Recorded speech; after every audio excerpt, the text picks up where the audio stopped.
മലയാളികളുടെ ആഹാരപാരമ്പര്യം ഒരു വൈവിധ്യമാർന്ന സംസ്കാരത്തെ പ്രതിനിധീകരിക്കുന്നു. ഭൂമിശാസ്ത്രപരമായ വിഭിന്നതകളും കാലാവസ്ഥയും സാമൂഹ്യ-സാംസ്കാരിക ഘടകങ്ങളും ചേർന്നുണ്ടാക്കിയതാണ് ഈ സമ്പന്നമായ ആഹാരരീതി.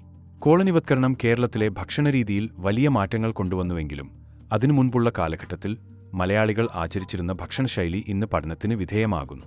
കൊളോണിയൽ കാലത്തിനു മുമ്പ് കേരളത്തിൽ പ്രധാന ഭക്ഷണാധാരമായിരുന്നു അരി. നെല്ല് കൃഷി പുരാതന കാലം മുതൽ കേരളത്തിൽ വ്യാപകമായിരുന്നു. ഓരോ മേഖലയും അതിന്റെ വ്യത്യസ്ത നെല്ലിനങ്ങളിലൂടെയാണ് പ്രസിദ്ധമായിരുന്നത്. ഉദാഹരണത്തിന് വയനാടൻ അരി, കൂവളരി തുടങ്ങിയവ. കഞ്ഞി എന്നത് ദൈനംദിന ഭക്ഷണത്തിന്റെ ഒരു പ്രധാന ഘടകമായിരുന്നു. കഞ്ഞിയോടൊപ്പം ചുട്ടമുളക്, ഉപ്പുമാങ്ങ, ചെറുപയർ തോരൻ തുടങ്ങിയ ലഘുവ്യഞ്ജനങ്ങൾ ഉൾപ്പെടുത്തിയിരുന്നതായിരുന്നു പതിവ്.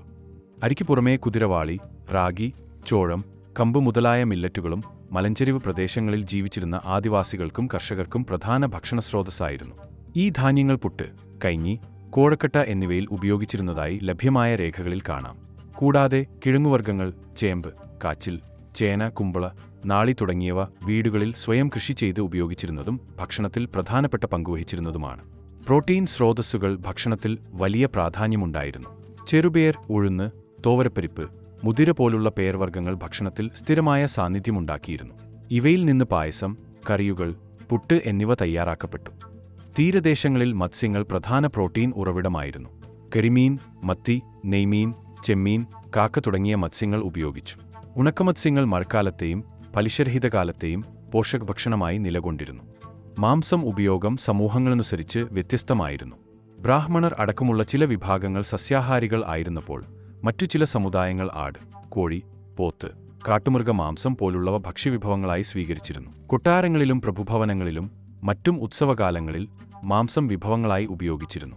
പാൽ, തൈര്, നെയ്യ് പോലുള്ള പാൽ ഉൽപ്പന്നങ്ങൾ ഉപയോക്താക്കളിൽ സാമൂഹിക പദവിയനുസരിച്ച് മാത്രം പരിമിതമായിരുന്നു.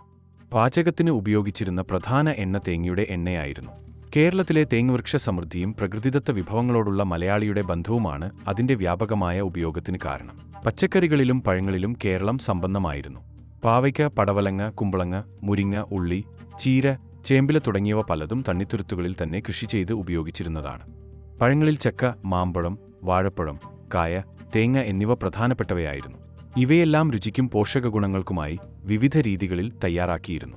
ഭക്ഷണത്തിൽ രുചിക്കായി ഉപയോഗിച്ചിരുന്ന മസാലകൾ യാതൊരു രാസവസ്തുക്കളും ഇല്ലാതെ സമ്പൂർണ്ണമായി പ്രകൃതിദത്തവയും ഔഷധഗുണസമ്പന്നവയുമായിരുന്നു. കുരുമുളക്, കറിവേപ്പില, ഇഞ്ചി, മഞ്ഞൾ, പുളി, കായം എന്നിവ പാചകത്തിനും രോഗപ്രതിരോധത്തിനും ഉപയോഗിച്ചിരുന്ന പ്രധാന ഘടകങ്ങളായിരുന്നു.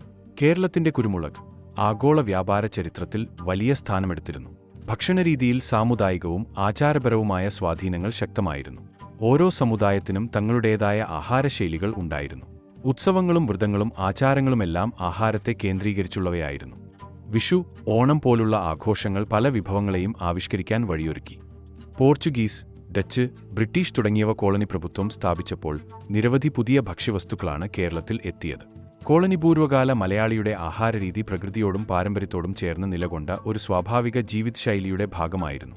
പ്രാദേശിക വിഭവങ്ങൾ, പച്ചക്കറികളും മത്സ്യങ്ങളും പേർവർഗ്ഗങ്ങളും ചേർന്ന രുചികരവും ആരോഗ്യപരവുമായ ഭക്ഷണരീതിയാണ് അവലംബിച്ചത്. കോളനിയലിസം പുതിയ ഭക്ഷ്യവസ്തുക്കളെ പരിചയപ്പെടുത്തിയെങ്കിലും പഴയ ഭക്ഷണരീതികളുടെ ഔഷധഗുണവും സൗന്ദര്യവും ഇന്നും പ്രസക്തമാണ്. ഈ പാരമ്പര്യത്തെ തിരിച്ചറിഞ്ഞ് സംരക്ഷിക്കുക കാലികാവശ്യമാണ്.